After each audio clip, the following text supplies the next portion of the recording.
আজ অমাবস্যা। সব জায়গার মতোই মল্লিকাপুরের আকাশও আজ ঘন কালো আলকাতরার মতো অন্ধকারে ঢেকে রয়েছে। ঠিক এই সময়ই মল্লিকপুরের জমিদার বাড়ির ছাদে কেউ যেন খুব সন্তর্পণে উঠে এলো। দারুণ ঘরকে ধুলো দিতে ছাদে উঠে পড়েছি। এবার তাড়াতাড়ি কাজ হিন্দি করে কেটে পড়বো। ওই তো হয়তো নিচে যাওয়ার দরজায়। কে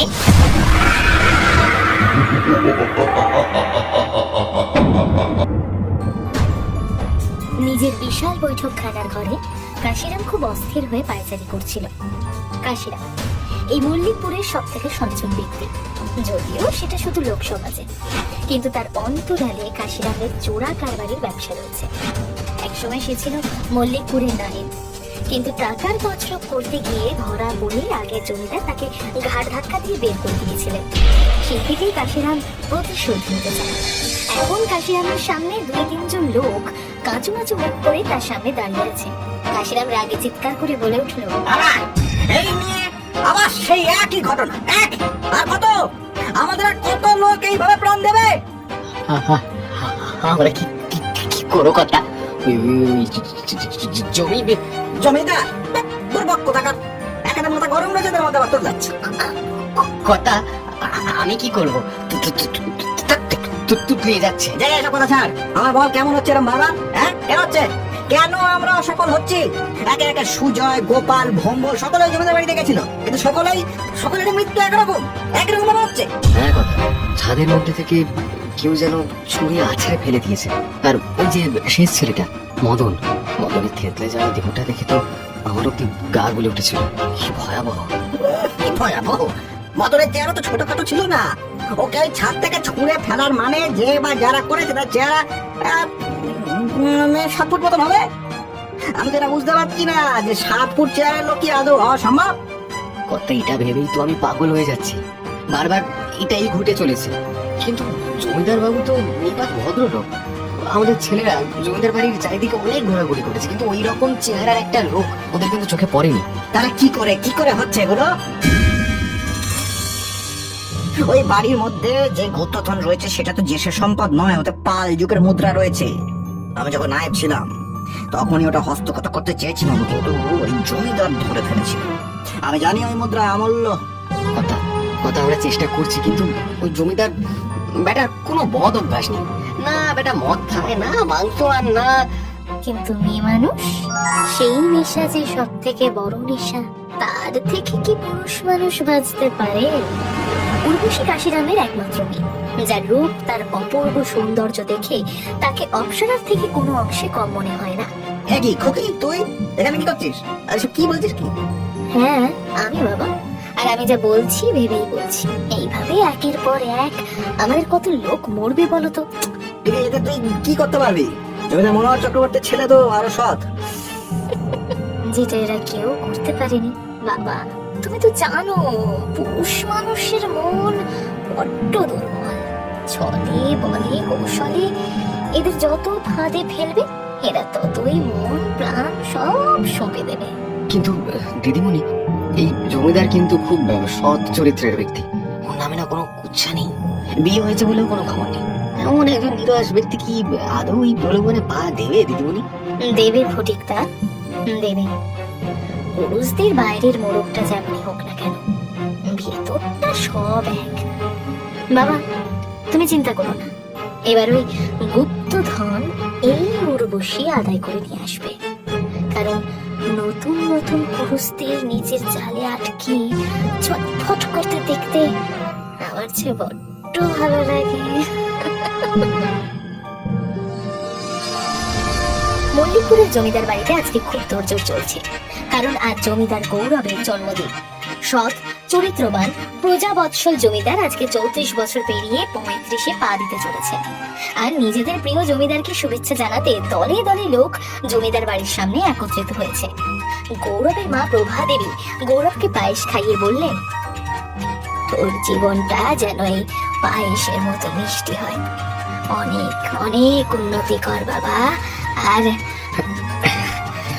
পরের বাক্যটা না বললেও চলবে মা।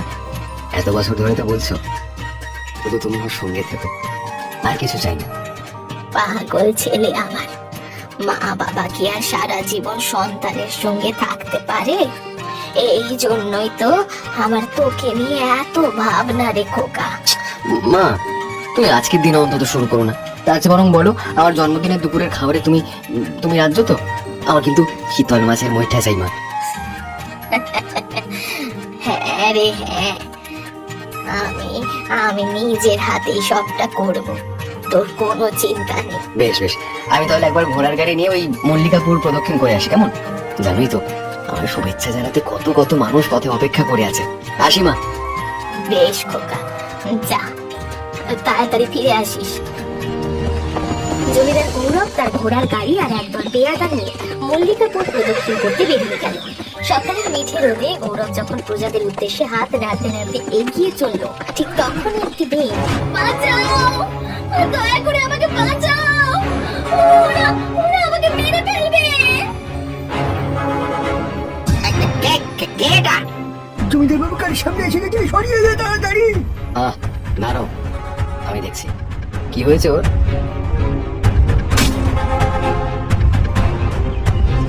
আরে জমিদার বাবু কার না কার মেয়ে, কি জানি কি করে এখানে এলো? আপনি ভাববেন আমরা দেখে নিচ্ছি। না না, তা হয় না মা, দেখে তোকে ভদ্রবাড়ির মেয়ে বলেই মনে হচ্ছে। মেয়েটা বারবার বাঁচানোর কথা বলছিল। না না পেয়াদা, ওকে আমার গাড়িতে তোলো। কিন্তু জমিদার বাবু, অচেনা অজানা একটা মেয়েকে কি এইভাবে গাড়িতে তোলা ঠিক হবে? আমি বলছি তো ওকে আমার গাড়িতে তোলার ব্যবস্থা করো। আমার এলাকায় একজন নারী সম্মানের থেকে বড় আর কিচ্ছু নয়। পেয়াদারা স্থানীয় কয়েকজন মহিলার সাহায্যে উর্বশীকে জমিদার বাবুর গাড়িতে তুলে দিল। জমিদার বাবু তখন প্রবল উৎকণ্ঠায় উর্বশীর দিকে তাকিয়ে রয়েছে। উর্বশীর গলায় হাতে কালশিটের দাগ, চোখের উপর আঘাতের চিহ্ন স্পষ্ট। গৌরব মনে মনে ভাবলো, আহারে, এমন সুন্দর মেয়েটাকে কি এমন করে মেরেছে? নিশ্চয়ই কেউ খুব অত্যাচার করেছে, কিন্তু কেন? বাঁচাও, ওরা ওরা আমাকে মেরে ফেলবে, দয়া করে আমাকে বাঁচাও। কি হয়েছে? কি হয়েছে আপনার? আপনি একদম ঠিক আছেন, শুনছেন? আপনি আপনি কি আমাকে কিছু করবেন না? দয়া করে আমাকে ছেড়ে দিন। বাবা, আপনি চিন্তা করবেন না, আমি মল্লিকাপুরের জমিদার গৌরব চক্রবর্তী, আর আপনি আমাকে বিশ্বাস করতে পারেন। আপনি এই মুহূর্তে একদম সুরক্ষিত রয়েছেন। আপনি আপনি জমিদার বাবু, কি সৌভাগ্য আমার। জমিদার বাবু, আমি কি বলে যে আপনাকে। বাবা, দয়া করে কাঁদবেন না। দেখুন, আমি এই মল্লিকাপুরের জমিদার, প্রজাদের সুখ স্বাচ্ছন্দ্যের প্রতি লক্ষ্য রাখা আমারই তো কর্তব্য। আমাকে বলুন আপনার বাড়ি কোথায়, আর আপনার পরিবারের লোকজনই বা কোথায়? সে অনেক কাহিনী জমিদার বাবু। আমি এক অভাগী দুঃখিনী, খুব ছোট বয়সী বাপ মাকে হারিয়ে মামার বাড়িতে থাকতাম। মামা ভালো ছিলেন, কিন্তু মামি আমাকে দুই চোখে সহ্য করতে পারতেন না। তাই মামা মরে যেতেই মামি আমাকে আমাকে একদল লোকের কাছে বিক্রি করে দেন। তারা তারা আমাকে দিয়ে কাজ করাতো, আর কাজ না করলেই চুট্ট মারধর অত্যাচার। অনেকদিন ধরেই না আমি পালানোর চেষ্টা করেছিলাম। আজকে সুযোগ পেয়ে আমি পালিয়ে আসি, আর তারপরে আমি তো ভাবতাম আমার মল্লিকাপুরের প্রজারা সুরক্ষিত, তাদের কোনো দুঃখ নেই, কষ্ট নেই, কিন্তু এখন তো আমাকে আপনি ওদের নাম বলুন, ওরা কোথায় আপনাকে বন্দি করে রেখেছিল? ওরা ওরা না, আমি আমি মনে করতে পারছি না। বেশ বেশ বেশ, থাক থাক থাক, আপনাকে মনে করতে হবে না। আপনি পরে মনে পড়লে আমাকে কিন্তু বলবেন। আপনাকে এখন বাইরে কোথাও রাখা যে সুরক্ষিত নয়। আপনি বরং এক কাজ করুন, জমিদার বাড়ির অতিথি কক্ষে আপনি থাকবেন। অতিথি কক্ষে থাকার জন্য তো আমি আসিনি জমিদার বাবু। আমাকে যে তোমার একদম কাছে থাকতে হবে, এত কাছে যেখান থেকে আমি আমার কার্য সিদ্ধি করতে পারি। আপনি চিন্তা করবেন না, ওখানে আপনি একদম সুরক্ষিত থাকবেন। জমিদার বাবু, আপনার অনেক বড় মন। এরকম অভাগী মেয়েকে আপনি যে জমিদার বাড়িতে ঠাঁই দিচ্ছেন, এই আমার সৌভাগ্য। কিন্তু আমি হলাম ঘর পোড়া গরু, তাই হয়তো একটুতেই ভয় লাগে। আপনি যে আমাকে উদ্ধার করেছেন, এটা তো ওখানে সকলেই দেখেছে। আমি বলছি না যে আপনার কর্মচারীরা অসৎ, কিন্তু কেউ তো এমন হতেই পারে যে আমার অতিথি কক্ষে থাকার কথা ওদের জানিয়ে দিল, আর ওরা এসে না না না, আমি আর ওই নরকে যেতে চাই না, না আমি আর ওই নরকে যেতে চাই না। আপনি শান্ত শান্ত হন, আপনি দয়া করে শান্ত হন। ঠিক আছে, আপনি জমিদার বাড়ির অন্দরমহলেই থাকবেন, সেখানে থাকলে তো কোনো ভয় নেই। ধন্য, আপনি ধন্য জমিদার বাবু। আপনার এই ঋণ আমি কোনোদিন শোধ করতে পারবো না, কখনো না। উর্বশী খুব সন্তর্পণে গৌরবের হাত স্পর্শ করল। সে চকিত দৃষ্টিতে দেখল গৌরবের মুখের ভাব, কিন্তু অবাক হলো গৌরবের মুখের অভিব্যক্তিতে বিন্দু মাত্র পরিবর্তন হলো না। সে খুব সাবধানে উর্বশীর হাত সরিয়ে দিল। গৌরবের কিছু যেন একটা মনে পড়তেই সে বলল, এই বাবা, এতক্ষণ ধরে কথা বলছি অথচ আপনার নামটাই জানা হয়নি। আপনার নাম? আমার নাম চারুমতি। আপনি চারু বলে ডাকলেই খুশি হব। নিজের চরিত্রের ওপর তোমার খুব দিমাগ না জমিদার? তোমার চরিত্র যদি আমি রাস্তায় নামিয়ে টুকরো টুকরো করে না ছিঁড়তে পারি, আমার নাম উর্বশী নয়। আরে মা, তুমি সারাদিন কাছারিতে যা চাপ যায় তা একটু জেরিয়ে নিচ্ছিলাম। তা বেশ করেছিস বাবা, সারাদিন কেবল প্রজাদের নিয়েই ভেবে যাচ্ছিস। কখনো তো এই বুড়ি মাকে নিয়েও ভাবতে পারিস? হ্যাঁ, কি বলছো মা? তোমার কথা যে আমি সবার আগে ভাবি। তুমি হলে আমার পৃথিবী। তোর যত কথা শুধু মুখে, কাজের বেলায় অষ্টরম্ভা। কেন মা, আমি তোমার কোন কথা রাখিনি বলো? খোকা, আমার একটাই কথা, তুই একটা বিয়ে কর বাছা। আমি একটু দেখে শান্তিতে চোখ বুঝি। মা আবার, আমি তো বলেছি এই নিয়ে আমি কোনো কথা বলতে চাই না, তবুও তুমি বারবার। আমার হয়েছে যত জ্বালা। আচ্ছা, ওই যে মেয়েটাকে সোজা বাড়িতে এনে তুললি, তার নাম পরিচয় তুই কিছু জানিস? ও এক অভাগিনী মা। ওর মামি ওকে কিছু শয়তান ছেলের কাছে বিক্রি করে দিয়েছিল। ওকে সুরক্ষিত রাখতেই আমি এই বাড়ি তোকে এনেছি। আরে বাবা, সে ঠিক আছে, কিন্তু ওকে অতিথি কক্ষে অথবা বাইরের কোথাও রাখতে পারতি। এমন সমস্ত বয়সের মেয়েকে সোজা জমিদার বাড়ির মধ্যে নিয়ে আসা কি ঠিক? মা তুমি শুধু শুধু চিন্তা করছো। তোমাদের জমিদার বাবু যে কতটা নিরস সে সকলেই জানে, তাই কোনো চিন্তা নেই। দেখতে দেখতে বেশ কয়েকটা দিন কেটে গেল। সেদিন প্রভাদেবী গিয়েছেন তার দিদির সাথে দেখা করতে। জমিদার কাছারি থেকে কাজ সেরে খাবার জায়গায় ঢুকেই দেখলো আসন পাতা। সে হাঁক দিল, তপনদা, সীতামাসি, কোথায় গো তোমরা? তপনদা সীতাদি সকলেই গ্রামের নাম সংকীর্তন শুনতে গিয়েছে, কেউ বাড়ি নেই। সে কি, তাহলে নায়েব মশাইকে বলে অন্য কাউকে নিয়ে আসা যেত। আপনি এত কষ্ট কেন করতে গেলেন? কি যে বলেন জমিদার বাবু, আপনি আমার দেবতা। আপনার জন্য সামান্য সেবা করলে সে তো আমার পরম সৌভাগ্য। আমরা জাতি বামুন, তাই আপনি নিশ্চিন্তে আমার হাতের রান্না খেতে পারেন। মা, ছি, আমি তো শুধু আপনার কষ্টের কথাই ভেবে বলেছিলাম। আপনি সব কষ্ট আমার জীবনের অপর নাম জমিদার বাবু, ও নিয়ে আমি ভাবি না। তবে রান্না করতে আমার বড় ভাল লাগে। যদি আপনি হুকুম করেন তাহলে হেসেলটা আমি সামলাতে পারি। হেসেল সামলানোর জন্য তপনদা আর সীতামাসি তো রয়েছেন। আপনার ইচ্ছে হলে আপনি সেলাই বা বাগানের কাজ দেখতে পারেন। জমিদার বাবু, আপনার খাওয়ার সময় চলে এলাম বলে ক্ষমা করবেন। আসলে তহবিলের কিছু জরুরি কাজের জন্য ওই অর্থ কষ্টকে একটু টাকার প্রয়োজন। যদি আপনি চাবিটা একটু দিতেন। কিন্তু চাবি তো আমি নায়েব মশাই ছাড়া কারোর হাতে দেবো না। তুমি কোথায়? না, মশা তো বাড়ি গেছেন। যদি আপনি অনুমতি দেন তাহলে আমি চাবিটা নিয়ে যেতে পারি জমিদার বাবু। না চারুমতি, ওটা নায়েব মশাই ছাড়া আর কারোর হাতে দেওয়া যাবে না। তুমি এখন যাও, আমি খেয়ে উঠে যাচ্ছি। তার মানে ওই অর্থ কোষের ভেতরেই রয়েছে সেই গুপ্তধন, তাই এই জমিদার ওই চাবি কারোর হাতে দেয় না। বেশ, আমিও দেখি তুমি কতদিন আমার নাগাল থেকে বাঁচতে পারো। এরপর কেটে গেছে কয়েকদিন। উর্বশী এখন প্রভাদেবীর সাথে সাথে থেকে তার মন জয় করতে শুরু করে দিয়েছে। জানতে পেরেছে যে তিনিও চান তার ছেলে সংসারী হোক, কিন্তু ছেলের বিয়েতে সায় নেই। উর্বশী গৌরবের দিনলিপি জেনে নিয়েছে। সে জানে প্রতিদিন সন্ধ্যের দিকে সে ছাদে বসে পাখিদের খেতে দেয়। সেদিন বিকেল থেকেই আকাশে মেঘ জমেছিল। উর্বশী খুব সাবধানে ছাদে গিয়ে দেখল জমিদার আনমনে বসে আছেন।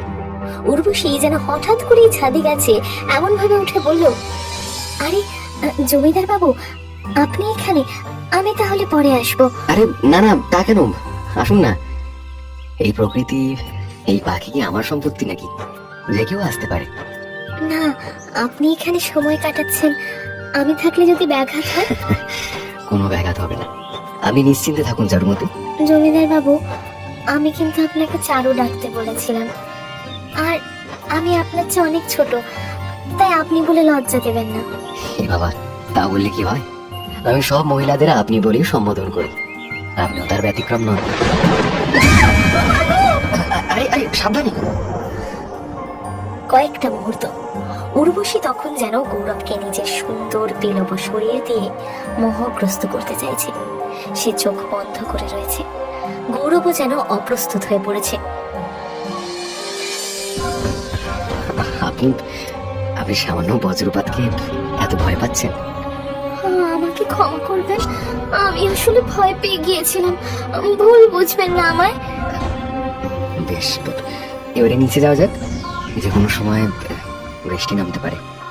এই জমিদার কি ধাতু দিয়ে তৈরি, যে এই উর্বশীর রূপে মোহে বড় বড় লোকেরা কাদা হয়ে যেত, আর জমিদার ধরাই দিচ্ছে না। এদিকে দিনও পেরিয়ে যাচ্ছে, তাড়াতাড়ি কিছু না করতে পারলে বাবা আমায় ফিরে যেতে বলবে, আর এই উর্বশী তো হেরে ফিরবে না। এরপর আরো কয়েকটা দিন কেটে গেছে। উর্বশী আরো কয়েকবার চেষ্টা করেছে জমিদারকে কাছে পাওয়ার, কিন্তু জমিদার তাতে ধরা দেয়। সেদিন উর্বশী একটা পরিকল্পনা করল। সে খুব বুদ্ধি করে এক অমাবস্যার রাতকে বেছে নিল। তখন রাত প্রায় 1টা। সে আগেই পেয়াদা আর লাঠিয়ালদের খাবারে ঘুমের ওষুধ মিশিয়ে দিয়েছিল, তাই গোটা জমিদার বাড়ি যেন ঘুমিয়ে রয়েছে। আর পারছি না, পারছি না, আমি আর পারছি না। কি হলো? কান্নার আওয়াজ মনে হচ্ছে, কিন্তু এই রাতে কে কাঁদছে? না, দেখতে হবে তো। চারুমতি, আপনি রাতের বেলা এখানে দাঁড়িয়ে কাঁদছেন কেন? কি হয়েছে? আপনি আপনি এসেছেন কেন? আমি তো কাউকে ডাকিনি। আমি আপনার বাড়িতে আশ্রিতা হয়ে রয়েছি বলে আপনার অনেক অপমান সহ্য করেছি, কিন্তু তাই বলে কি কাদের স্বাধীনতাও আমার নেই? চারুমতি, চারুমতি, এসব কি বলছেন কি আপনি? কে আপনাকে অপমান করেছে? আর আপনি সেসব আমাকে আগে বলেননি কেন? অন্যেরা দোষ করলে না হয় আপনার কাছে অভিযোগ করা যায়, কিন্তু যখন দোষ আপনার, তখন কার কাছে অভিযোগ করব? হ্যাঁ, আমি আপনাকে অপমান করেছি, কিন্তু কখন? আপনি বুঝবেন না, কোনোদিনও বুঝবেন না। যদি জানতাম আমার জীবন আগের থেকেও আরো কষ্টের হবে, তাহলে কোনোদিন এখানে আসতাম না। কি বলছেন কি আপনি? এখানে এসে আপনার কষ্ট হয়েছে? কিসের কষ্ট? দেখুন, আমায় বলুন, দয়া করে বলুন, আমি যে কিছুই বুঝতে পারছি না। সব কথা সব জায়গায় বলা যায় না জমিদার বাবু, কিছু কথা একান্তে বলতে হয়। আর আমি তো আপনার আশ্রিতা, আমাকে নিজের কক্ষে প্রবেশ করতে দেওয়া যে অপরাধ। আসুন, আসুন আমার সঙ্গে। বলুন, এবার বলুন, কি কষ্ট দিয়েছি আমি আপনাকে? তুমি সত্যি বোঝো না আমি তোমাকে ভালোবাসি জমিদার বাবু। যেদিন থেকে এই বাড়িতে এসেছি, শয়নে স্বপনে জাগরণে তোমায় ভালোবেসেছি, আমার সর্বস্ব তোমার। কিন্তু তুমি না বুঝে বারবার আমায় দূরে ঠেলে দাও, এ বুঝে অন্যায় নয়? চারুমতি, আপনি চারু, শুধু চারু, আর আপনি নয়। আমি তো তোমার, শুধু তোমার। চারুমতি, আপনি ঘরে যান, আপনার মানসিক পরিস্থিতি একদম ঠিক নেই, আপনি দয়া করে ঘরে যান। আর যদি না যাই, দেখো বাইরে বৃষ্টি হচ্ছে, ঘরে তুমি আর আমি। আমায় নিজের করে গ্রহণ করো জমিদার, কাছে টেনে নাও আমায়। উর্বশী তখন নিজের নাক পাশ দিয়ে গৌরবকে আঁকড়ে ধরেছে। গৌরবের মনে হচ্ছে তার সংযম যেন ভেঙে পড়ছে। উর্বশীর উষ্ণতা তাকে গ্রাস করছে। কয়েকটা মুহূর্ত, নিমেষে একটা মুখ ভেসে উঠল গৌরবের চোখের সামনে। চারুমতি, এক্ষুনি বেরিয়ে যান, বেরিয়ে যান বলছি। আর যদি না যাই? এই রাতে এই অন্ধকার ঘরে তুমি আমাকে নিয়ে এসেছো। এবার আমি যদি চিৎকার করে লোক জড়ো করে বলি তুমি আমার সম্মানহানি করতে চেয়েছিলে, তোমার এই সৎ চরিত্রবান ভাবমূর্তির কি হবে ভেবেছো? চারুমতি, এ কি বলছেন আপনি? এসব মিথ্যে। সেটা আমি জানি জমিদার, কিন্তু বাকিরা জানে না। যদি ভালো চাও, যা বলছি তাই করো। তুমি তুমি আমাকে ধমকি দিচ্ছ? কে তুমি? কি তোমার পরিচয় বলো? সেসব পরে যেন, আগে অর্ধকোষের চাবি আমায় দাও, নইলে। উর্বশীর কথা শেষ হলো না। মুহূর্তের মধ্যেই যেন একটা ঝড় ঘরে ঢুকে এলো। উর্বশী বিস্ফারিত চোখে দেখলো একটা নারী মূর্তি এসে দাঁড়িয়েছে। তার চোখে হিংস্রতা, চুল খোলা। গৌরব কাঁপা কাঁপা গলায় বলল, আশা, আশা, আশা, আশা, আশা, আশা, তুমি? যতবার কোনো পাপাত্মা তোমার ক্ষতি করতে আসবে, আমি তাদের শেষ করে দেব।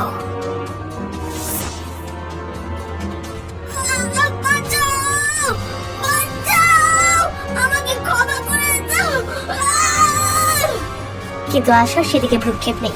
সেটাকে নিয়ে চলল ছাদের কিনারে।